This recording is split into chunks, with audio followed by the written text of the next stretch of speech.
Welcome back to the Opening the Door podcast, produced by the Come Home EU-funded project, where we explore the different aspects of housing discrimination. If this is your first time here, my name is 𝗗𝗶𝘃𝗲𝗿𝗀𝗃𝗀𝗏. I am the program manager at the Major Development Agency in Thessaloniki, Greece, and I will be your host for today's episode and the following ones to come.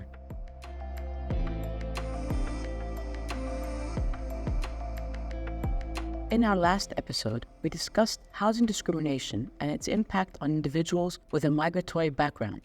Today, we will delve into the different factors that shape experiences of housing discrimination and affect access to housing in a city.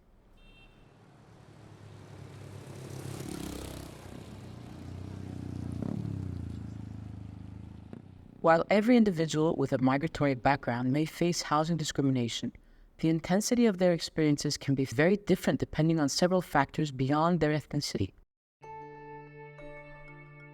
Gender, age, religion, household composition, disability, sexual orientation, and gender identity are some of the factors that impact not only the housing access of these individuals, but also their overall journey of settling into a new city. But what exactly do we mean by these factors, and how do they affect an individual's access to housing? Let's hear directly from the people who have navigated these challenges firsthand.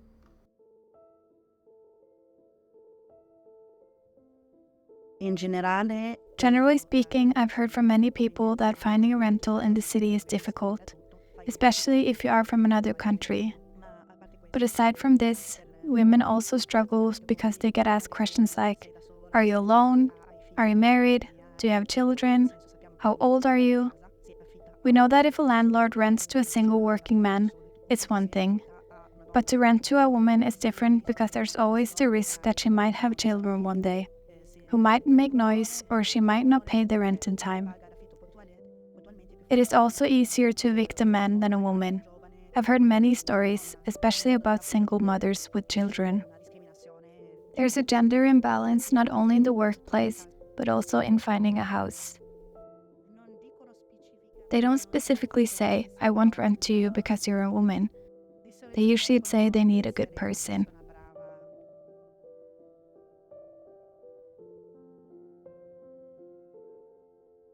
I come from Senegal. I am 32 years old.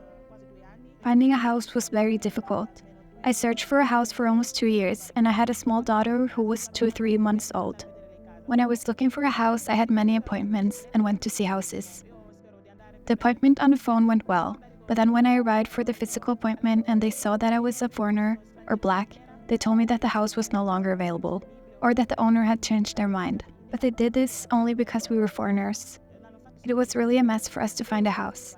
I slept at a friend's house on the sofa bed with my daughter. It was a very bad situation. There's also the issue that many people from the 𝗓𝗰𝗃𝗃+ community have told me about. When it comes to a couple of two women, they struggle a bit to rent a house because not everyone is open-minded. And there are many homophobic people. For example, when I was looking for a house with my partner, I found it difficult to say, I'm in a relationship with a woman.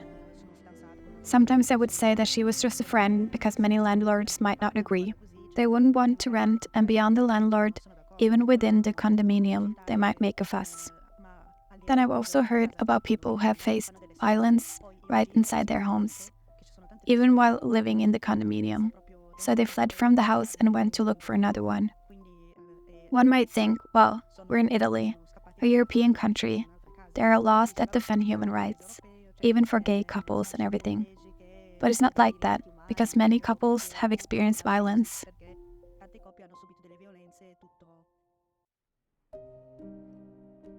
I come from India. It's been 7 years that I'm in Italy. As a student, it's always difficult because you're on the age, we are growing, we don't know a lot of things.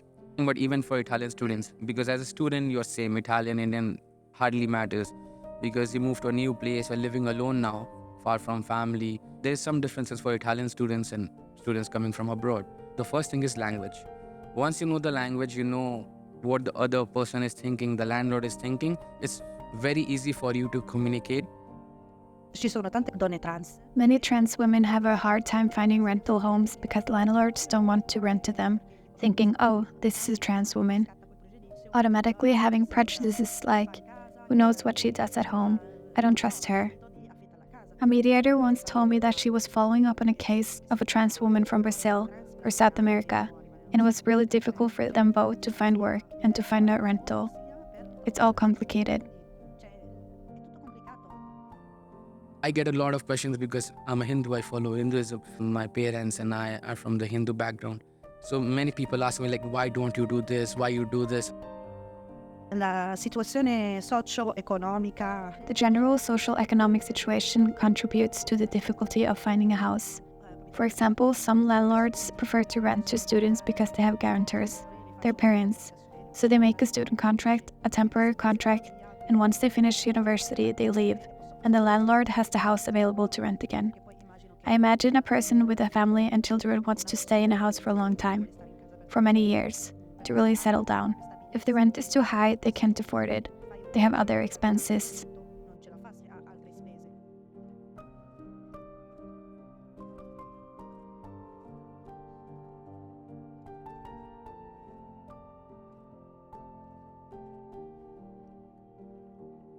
As you have heard, each person's experience with housing discrimination is different and can be heavily influenced by their unique characteristics. That's why it's so important to understand these different factors and how they might affect an individual's access to housing. 𝗗𝗰𝗃𝗲𝗿𝗀𝗃𝗲𝗴𝗏, project manager at the Mixed Migration Center Europe, discusses the importance of considering the various factors impacting one's access to housing when addressing housing discrimination and collecting data on this issue.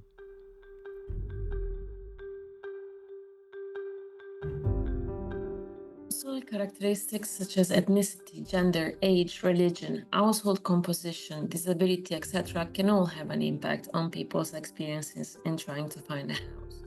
A person's identity is a mix of different aspects, several of which can trigger unequal treatment. Intersectionality studies have explained in detail why trying to address discrimination focusing only on one discrimination ground would provide a partial picture. This also applies to discrimination in the context of housing, of course. For this reason, we decided to investigate housing discrimination through an intersectional lens for the Come Home project. According to the findings from our survey, including 800 respondents, ethnicity was by far the main ground for the housing discrimination that they experienced. It was mentioned by 97% of those who faced housing discrimination in Thessaloniki, 95% of respondents who reported discrimination in Malta, and 79% of those who were discriminated against in Turin. The aspects connected to ethnicity that were mentioned most often as triggering discrimination were being a migrant or refugee, broadly speaking, or a person's specific nationality. In fact, findings from all locations indicated that some nationalities face more discrimination than others. Other relevant ethnicity-related factors at the root of discrimination were the respondent's skin color, language, and name. It's important to mention that the smaller prevalence of discrimination grounds different from ethnicity in our data might also be at least partially connected to the limitation of our sample. Despite our efforts, we are unable to interview a meaningful number of respondents with certain profiles, for instance, LGBTI people, people with disabilities, and the elderly. A minority of respondents did, however, indicate having been discriminated against for more than one reason. The second discrimination ground mentioned most frequently by our respondents was their household composition. For instance, some faced difficulties in finding a house because they had children or because they had a large family. According to additional qualitative data, families with children are often rejected because they are expected to be noisy and cause disturbances, or because they are considered as more difficult to evict. In contrast, other respondents felt discriminated against for the opposite reason, meaning because they were single, something that can be perceived by some landlords as a lack of stability. Religion, gender, and age were also mentioned by some of our respondents as the reasons behind the discrimination that they faced. Considering everything that we just mentioned makes it clear that looking at issues such as housing discrimination through an intersectional lens is essential. When different discrimination grounds intersect, they multiply the challenges that a person faces in finding a house. For instance, a Muslim Moroccan woman with children might be rejected in one place due to her ethnicity, in another because of her religion, and in a third one because of her household composition. If discrimination was limited to ethnicity alone, she might have been able to find a house after the first rejection. One of our focus group participants who had precisely these characteristics, for instance, told us that she started sending her husband alone to apartments visits. Because unlike her, he did not display religious symbols, that she wears a hijab, they realized that this would eliminate at least one possible ground for discrimination. If we limited our analysis to ethnic discrimination alone, we would risk developing partial solutions rather than comprehensive ones, thus addressing only part of the problem. But how do individuals with a migratory background tackle the issues of housing access and the different obstacles to finding housing? 𝗗𝗂𝗃𝗲𝗿𝗀𝗃𝗃 mentions, Our research showed that individuals with a migratory background use various resilience strategies to access housing. The surveys we collected in Turin, Thessaloniki, and Malta revealed that most people overcame housing barriers primarily through personal connections rather than structured services. Feedback from focus group discussions pointed to a lack of confidence in municipal social services and other local authorities as a solution for housing issues. Similarly, respondents rarely relied on civil society actors such as NGOs to request support for access to housing, either because they were unaware of the existence of these NGOs or their services, or due to these actors' limited capacity to help with housing specifically. Our conversations with people with a migratory background also confirm that personal contacts play a pivotal role in their access to housing. We can listen to some of these voices now together. I found a house when God brought me two angels. They introduced me to Angelo, who helped me a lot to find a house, and you, Isabella. I tell the truth because I had been given a break and had to leave the house for a month. God helped me with the two people I mentioned now, and who helped me find the house where I live now. I luckily had friends and acquaintances who in some way gave me a great hand, even in the search for a house, because they often act as my guarantors. For example, a friend with whom I went to rent the house together brought her parents as guarantors because she was also a student. For me, it went great. I had people helping me out. I'm honest when I say that without the people of the Italian community who supported me, I would have really struggled to do things. Although having access to personal contacts can be helpful in many situations, we need to look at more long-term tools and solutions when it comes to housing discrimination and access to housing. But are there any tools or strategies that can help tackle housing discrimination or facilitate housing access for people with a migratory background? In the next section, 𝗙𝗰𝗃𝗲𝗿𝗀𝗃𝗃, housing expert from Fondazione Impact Housing, will guide us through some potential solutions and strategies. Although the experience of housing discrimination are undoubtedly challenging, through the research and also through the conversation we had with individuals with migratory background, we have learned that there are some factors, tools, and measures that can facilitate the access to housing and improve the overall experience of living in a city, just like any other citizen. We could see through this research and conversation different areas and opportunities actually to improve, like awareness raising about rights and laws, for example, about mediation and guarantee schemes that allow a better understanding and a better relationship between people, and then better information and, of course, better policy and legislation. What follows are voices directly from people that experience a challenge in access to housing and can tell us a little bit about what can be improved or what improved it. The first one is speaking about the importance of information.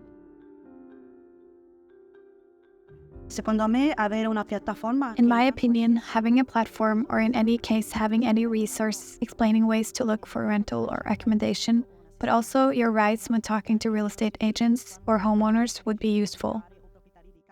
Because, for example, even the fact that you are asked to provide the employment contract, the pay slips, which is private and sensitive data, doesn't make you feel at ease. Every time they asked me, I was worried about having to send these documents to a real estate agency. It worried me in the sense that I felt forced to do this thing just to justify myself that I'm a good person, who works and who can afford the rent. I mean, for all intents and purposes, this is blackmail, and it's happened to me multiple times. One time it happened that I told the real estate agency that I wouldn't send the document by email, that I'd come to the agency myself and show everything in paper form. And the reply that I received was, "No, we don't work like that. Send us everything first and then we talk about it. Therefore, it would be great to have a dedicated desk where you can have assistance on this, where they explain to you what your rights are, how it works in situation of discrimination or blackmail, and what you can do about it." I believe what we just heard is a typical case where the uncertainty about the rules and laws and the personal experience of discrimination are making the person looking for a house diffident and unsecure about the honesty and the legality of the requests. Good information tools, with of course the same kind of information brought to an individual everywhere they go, may make the process easier, both for the future tenants and the agencies. It would also allow monitoring of non-legal requests by authorities. Other voices tell us how legal and common practices, like asking for a deposit, can become challenging for certain people. Caparra is the Italian word of a deposit, and many tenants find it hard to produce. It is, however, necessary for the homeowner in order to guarantee the paying of the rent and the condition of the accommodation. Kapar is the biggest problem that students have. Because many students, they don't know, like, you should not pay the last 2 months of rent because you have already paid the kapara. So what they do is give the rent also for the last 2 months, and the landlord already has the kapara. He's never gonna return you the money. 90% the chances are he's gonna say no, and you have to move on. It's really important to know whatever rules are and whatever you have to follow or you have a right for. I think landlords, they don't even know about what are the rules, housing rules, renting a place. Here we can see how important it is to guarantee the homeowner while making it easier to access housing. For example, ways we can find to offer the deposit without a subsistence or with a community insurance, for example. And most of all, the rules should apply in an equal way to everybody. But mediation is not only about the economical part, it is also about trust in the people renting. Discrimination exists in mistrusts. So what can be done in order to guarantee that people with the same conditions are not treated differently only due to misconceptions?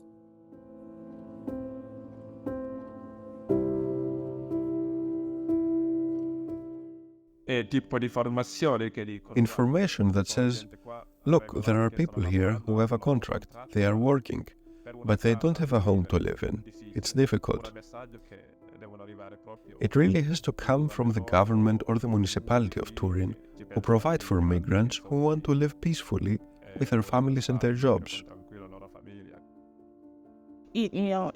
My idea, let's tell the truth, is that there are many foreigners who do not take care of houses well, and those who do not want to rent. But we are not all the same. There are foreigners who work, who have their own job, and who pays the rent, bills, and everything. Maybe if the agency speaks well with them and explains the situation that I'm a foreigner and I'm working and paying their rent every month and their bills, even they can help. They hear noises about the fact that foreigners are dirty, that they do not pay the rent. They base themselves on these ideas, but it's not fair. Mi viene a pensare anche se c'è qualche... I think that if there's some help desk or, I don't know, a physical place that mediates between renters and homeowners, this place should work in a way that if you had a problem with the owner of the house, or a problem with the tenant, you can go there to ask for a mediation, to find an agreement between the tenant and the owner of the house. This can also help to find a solution on the prejudices that owners have on renters. So as an owner, if I have a problem with this tenant, I go to help desk X or Y to mediate with this tenant, at least to remove the problem of prejudices. Or the state acts as a guarantor for the owners. For instance, if the tenant does not pay the rent, the state takes charge and settles the matter with the tenant.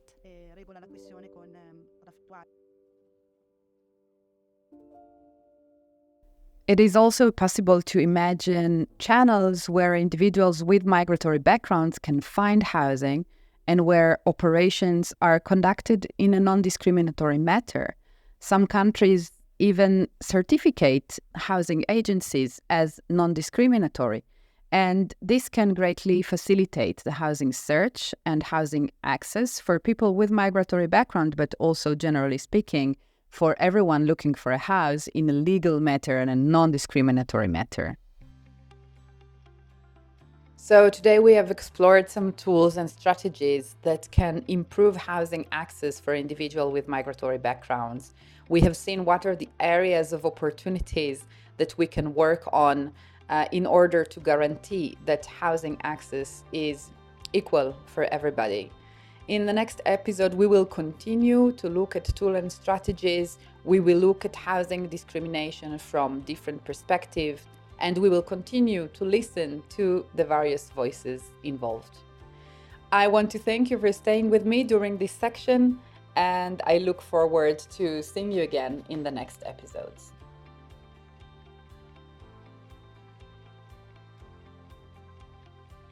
As you have seen in today's episode, tackling housing discrimination and taking steps towards addressing it begins with listening to and understanding the different voices involved. While we focused on the experiences of those facing housing discrimination in the first 2 episodes, it's important to remember that individuals with migratory backgrounds are not the only participants in this narrative. In the upcoming episodes, we will shift our focus and hear from other actors involved. So make sure to tune in for our next episode. Does housing discrimination always stem from a discriminatory mindset?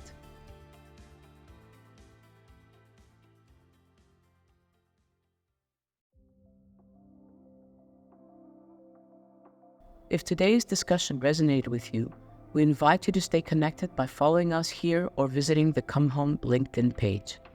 We are partners from 3 European cities in Italy, Greece, and Malta, working together to combat housing discrimination. Thank you for listening to the Opening the Door podcast, and I will talk to you soon.